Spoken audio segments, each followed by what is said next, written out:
touchdown, top 25, top 20, top 15, 10, 5, touchdown, Tampa Bay, touchdown, Tampa Bay. Fire the jam. What's happening? What's happening? Welcome to Buck It Up. This is our new show, me and my dog Black. We trying to come to you, man. This is strictly for Tampa Bay Buccaneers fans. Only Tampa Bay Buccaneers fans. So if you're not a Bucs fan, you can still watch it, but we ain't talking about your team. So facts. with that said, man, what's up, Black? Everything good? Yeah, man. Let's get into these Bucks. Everything everybody want to know about. Number Yes. one topic. Let's get into it. Yeah. And the crazy part is, me and him, we've been planning to do this for a while, but it just so happened like we the hot topic in the NFL right now. So that's I guess it benefits us both, man. Number one, the first thing, Baker, man. We got to talk about his contract. That's our franchise quarterback. He got in his feelings a little bit, but I mean, I understand a little bit why. But at the same time, it's business. You know how this work, negotiations. So he said he didn't get his contract. He been around talking about he getting disrespected with the years they offered, with everything. And so it's been all over NFL Network, ESPN, all in the papers everywhere. So just as Bucs fans, and one position that we have a hard time holding on to or even drafting is a quarterback. So man, what you think, man? You think they should give him a new contract, or you think they should let him test it out and then go? You think they should do it now? I mean, it's a lot of angles you could take it from. I mean, yeah, this is a tough situation for obviously for the Bucks as an organization, man, because coming off the heels of Tom Brady, man, your team really should end up bottoming out after that. Yeah. Like it's kind of like the LeBron James thing. It's like, oh, I'm gonna come in here and I'm gonna be Tom Brady and I'm gonna pick these people. Let me bring Gronk. Let me make sure he keep Fournette, and let me get this guy. And then once that bottom fall out and you get to the top, it's like, okay, you really should bottom out. But Baker's kind of leveled life and brought a little bit of, which is crazy, erratic as he is as a football player. It's like he done brought some stability to the organization, man. So it's just like, yeah, you want to keep him. And I hear the deal was, he mad over the $50 million, whatever else. And it's just like, I feel like the organization is right where they should be. I want everybody to get their money. But it's like, let's just keep a spade a spade. That's what we're here to do. Let's be real about this. But we started the season out 5-2 with a very tough schedule. Beat the Seahawks on the road. We were super soft on the back end of that schedule. Yeah. And we lost to the Dolphins. We lost to the Falcons. We lost to the Saints. We lost to the Panthers. Barely beat them at the end of the season. So it's like that schedule was set up very, very well at the end of that for us to get that done. Now, whether he was playing with injuries, whatever, the reality of the situation is, you was garbage after that. Baker was bad after that. He was bad. You 31 years old. You played through a bunch of injuries this year. The best production you had in your career was under Liam Cohen. You were bad last year. Once that middling point, why would they then come in as an organization and say, yeah, bro, we're finna give you 3-4 years at $50-something million a year? No, 2 years is probably the right spot. 2 years is probably the right spot, bro. You be 33 on the end of that. If you come in and play lights out them next 2 years, you still probably on a two-year window. Like, who's paying big money for a 33-year-old quarterback? Like, I think he got to be real with himself, man. If they still paying you competitive money, $50 million plus, you gotta sit down and kind of take that, man. I think he thinks that he should be getting paid, because I know that was the stuff that he mentioned at Jeremy Fowler's report. They feel like you should be getting paid comparable or more than a Jordan Love or a Trevor Lawrence. All these guys, which part of that I agree, but all these guys are younger. They're younger players. And if we keeping it real, you want me to be real, we'll keep this real. These guys got these contracts. Does you or I or anybody else paying attention to this think that any one of those two dudes I've mentioned has lived up to the $50, $52, $53 million a year contract they're getting? Which one? Do we think Trevor Lawrence has lived up to that? No. Because he's only had one good year. And clearly Liam Cohen is the piece here, right? Jordan Love has had some talent. But he's choked late in some big games in the playoff games. So that's what I'm saying. It's like, yeah, okay, Baker, you want this type of money and you're comparing yourself to these guys. But I'm pretty sure those organizations might think that they've overpaid for those guys a little bit. Mm-hmm. Yeah. And there's like inflation to everything. Just like regular everyday inflation for us, bro. Like inflation for the quarterback. I remember like, what maybe like 10, 15 years ago when Aaron Rodgers was about to sign a contract for like $25 million, and they was like, well, that's too much per year for a quarterback. So now look at it, dog, it's almost like 50, and man, this is just like going crazy. And it's like, I know the salary cap growing, but it ain't growing that much to where the quarterback salary going up $25 million. The cap ain't, I mean, like, dog. So it's like they taking up Mm-hmm. so much of the money. And it's like a crazy spot for me, dog. Cause like when I think of him, Baker, bruh, I really do think of like Buccaneer. Like how he play, like, you know, it ain't really polished. It's like rough around the edges, like scrambling, doing all that, making the plays. So it's like sometimes you really like that and how he galvanized the team, his energy. Like I love a lot about Baker, but then it's like that third down when he started doing all that scramble chases, throw it, interception, and it's like, dang, dog. It's like it, and I mean that was only kind of like one of the years, but sometimes he do have a tendency to turn the ball over, and then it's like you got one playoff win in 3 seasons, so it's like No, wait, no, wait. like I'm not Don't say he has. win every No, year. What is it? no. Don't say he has. Sometimes he has a propensity to turn the ball over. As much as they want to throw in the stats that Baker Mayfield is number 2 since he got to Tampa Bay. Since he got to Tampa Bay, he's number 2 in the league in total touchdowns. Like passing touchdowns, he's number 2. I think Jared Goff is number 1. I think he's 2, and I think Stafford's right behind that. But every time people fail to mention that he's also number 1 in turnovers in that time span, the last 2-3 years, bro. That's who he is. That's who he is. All that Action Jackson, fly by the mill type of stuff that he do, it looks amazing on the highlights. But every Buck fan know that turnover is coming. You know it's coming. It's like watching Dak Prescott. Shout out to Dak Prescott, but it's like watching him. It's like, but he can go out there and play well. But you know if that game tight, bro, bet on it. And they had the worst times, like they just like at the worst times when he throw it. Like Jameis threw a lot of interceptions too, but sometimes Jameis will be down by like 20 points and Jameis will just throw like the 2. Like, and that's how.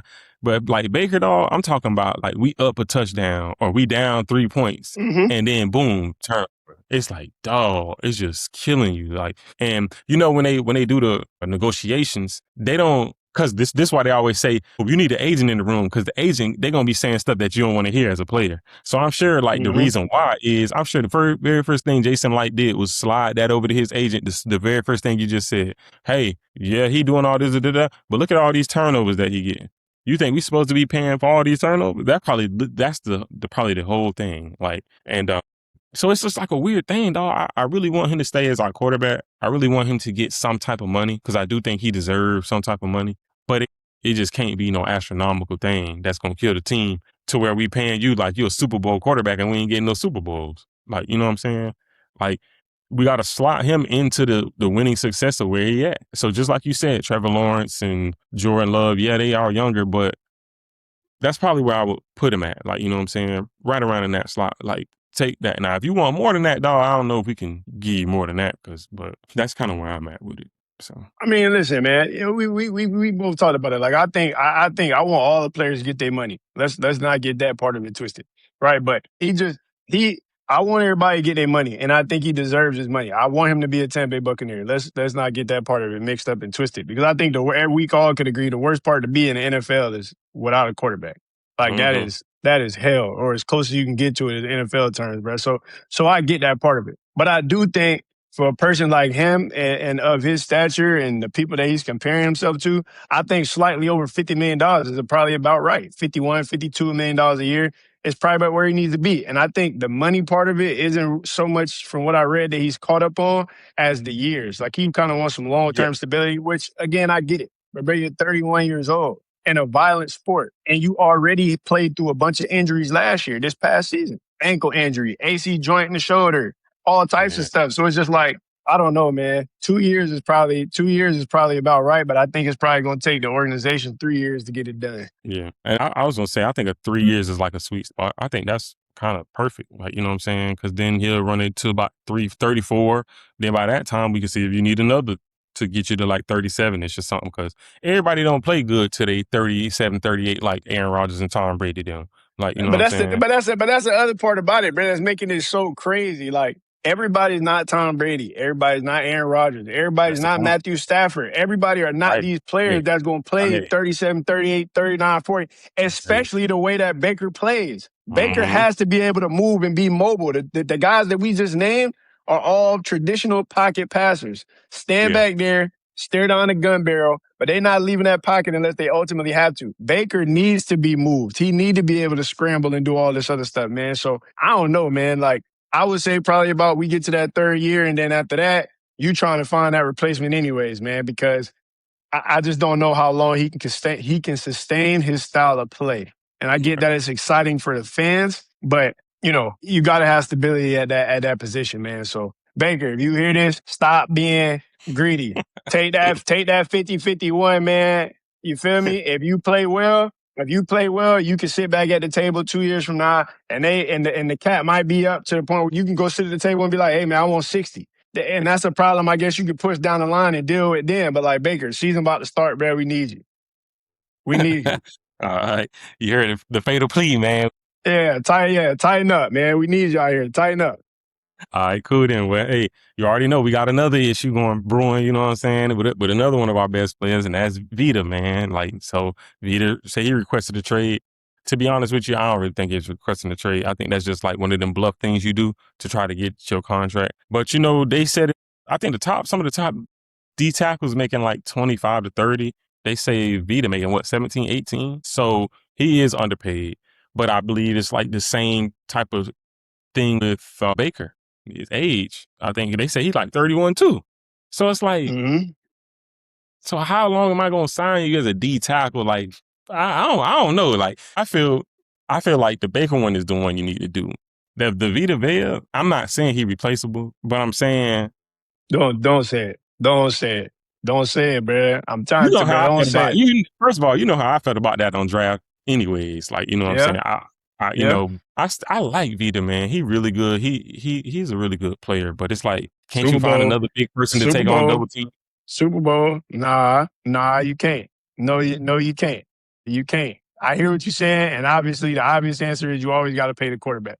That's the obvious answer. You have to do that, right? But I feel like that defensive line, I feel like our specific defensive line that Todd Bowles wants to employ, I feel like it is built and tailor-made for Vita Vea. I think that's what it is. You take on them two. You take on them two. If Kancey can ever stay healthy, you're supposed to win the one-on-ones. And then you have some edge rushers out there that's supposed to do something between Rube and Yaya. So I just feel like for what it is we trying to accomplish this year, especially with us having a bit of a question mark, not so much of the safety position, because I think we good in Taki and Antoine. But at that corner spot outside of Jacob Parrish, yeah. You know what I'm saying? Like like I don't know. Like I still think McCollum he still got to show and prove. He got some money, but I think he got to show and prove. Morrison, man, you talked about like that freshman year in Notre Dame he was elite. Lights out. Like but lights out. That hip, you feel me? And you talking about playing at the cornerback position at the highest rate. And What's the number one thing you got to do? Swivel them hips. Yeah, you know what I'm saying? So like he's still kind of show and prove too, man. So it's outside of Jacob Parrish. It's just like we need a level of dominance from our defensive line to be able to make up for the inexperience or the question mark that we have in the secondary from the corner spot. And not to mention Vontae gone. Obviously, you replace him with Anzalone and Trotter or whoever else going to step in, but it's just like, man, there's so much inexperience there. The one thing you can count on is that D-line. I don't see there's a way you can let V, even if it's a short-term deal. I mean, I don't know if that's something he wants, but 2 years, whatever, give him some more guaranteed money. But we got to be able to make that happen, man, or it's going to be a struggle. It's going to be a struggle for his Bucs fans. Yeah, he definitely underpaid, dog. There ain't no way around that. Like, I think he should be getting around at least to 23-ish, 24-ish. You know what I'm saying? It's the years with him, too, for me. Like, I don't think they should be giving no 31-year-old or no 4. But by 2 and 3 year extension, he deserved that. And then if you want to give him around 22, 23, I think that'll be right on target. And I wish his pass rushing numbers would be a little higher. But just like you said, though, it is a reason why we've been stopping the run for all these years. Like, you know what I'm saying? We've been one of the number one top run defenses in the league. Obviously, that's because of Vita, too. So, I don't know. I like to spend a lot of that money on like people that's going to get sacks, like get to the quarterback. But that ain't all the only part of the game. So, it is what it is. We'll see. Who you think they should sign more, though? Him or if you had to choose one, who would you sign? If you could only choose one. Man, you got to take the quarterback. Right. I mean, that's not even that's a no-brainer. That's a no-brainer, man, because like I said, it's no worse place to be in the NFL than to not have a quarterback. Like and I get this upcoming class is supposed to be whatever, But a quarterback, man, it's always hit or miss. Yeah, you Like never. as much as you thinking like, oh, okay, I might find me a Drake May, I might find me a Caleb Williams, I might find me one of them. You could just as easily Find you a 10 find you count. a Kenny Pickett. Like, and no Right. disrespect to Kenny Pickett, you feel me? But they thought he was gonna be a guy and it just didn't pan out. So it's like those things can happen. And I think you have to weigh the options of both of those, man. So yes, it's the quarterback every time without question. And obviously they brought in Ashawn Robinson, who was another big body.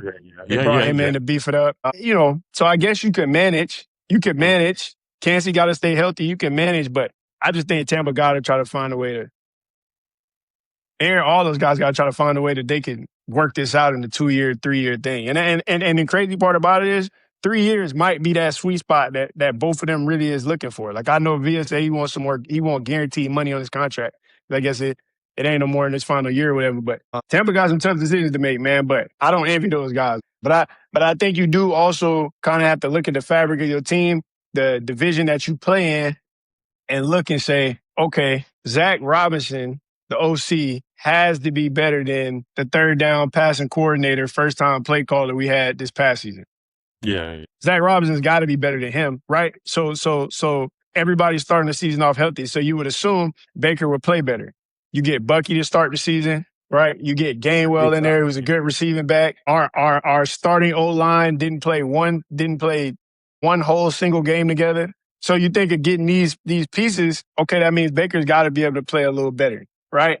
Defensively, you just invested a lot of draft capital, first-round pick, in drafting Ruben Bain. I need to make sure I set him up to be successful. What better way for me to do that than to have him playing next to Vea? Hey, man, you take on these two. I got this one on the edge. Kansas, you went inside on the ones. And you got that whole other side by yourself. Like, that D-line, our D-line has to be top 10 this year. I think they have to play at that level. Because I think Anzalone is going to be fine, but you don't know how well Trotter's going to play. And again, you don't know what you're getting out of Morrison, and you don't know what you're getting out of McCullum. So we got to get a lot of production out there. But pay the quarterback, man.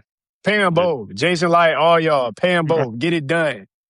Get it done, man. Yes, sir. Well, yeah, man, that's all we really got to say, man. It's like I said, man, we've been a hot topic of the past week, man. And like I said, I don't really think that they're going anywhere. I think they'll probably get something kind of done before the season start, or if they don't, then they'll just play it out and we'll see what happened at the end. But I'm sure both of them are going to be in the Bucs uniform for the season. So I guess that's all we got to worry about. So, man, it is what it is. And then, like I said, like and subscribe. Obviously, we don't have no subscribers yet, but once y'all see this and y'all subscribe, put your comments, man. What you think? Should they sign Baker? Should they not sign Baker? How you feel about it? What about Vita Vea, his situation?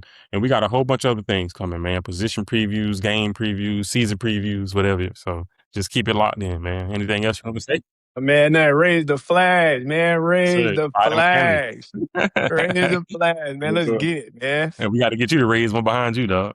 Man, I got it. All y'all in the comments that's gonna be talking about my white background, bro. I got Amazon on speed dial, man. We addressing it right away. Yeah, we getting the flag in the back. Let y'all know we ain't out here play pimping for real. We really about this Bucs life. Two diehard Bucs fans, invested. We've been there for the bad years, the good years, all those, man. So we on this ride right along. We on this ride right along with y'all, man. So lock in, subscribe, stay tuned.